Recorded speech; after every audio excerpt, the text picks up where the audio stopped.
Hey guys, and welcome back to this channel. In this video, I'll be showing you guys how you can create a white outline for your videos on a CapCut PC.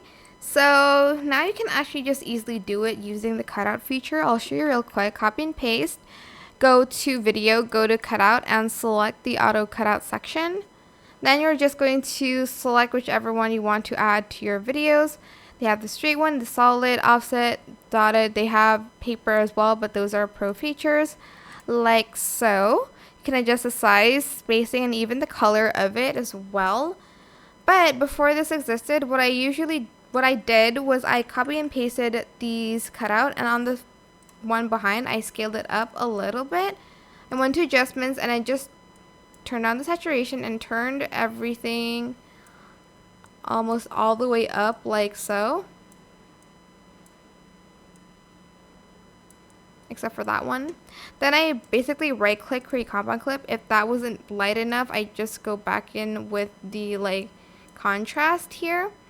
And yeah, those are the two ways. I hope this tutorial is helpful for you guys. Don't forget to like, comment, share. Also subscribe to this channel if you haven't done that already. If you have any more questions about this video, just leave it in the comment section down below. I will try my best to answer them all for you guys. If you found this video helpful, please click the thanks button above the description box down below. Thank you so much for watching. Bye!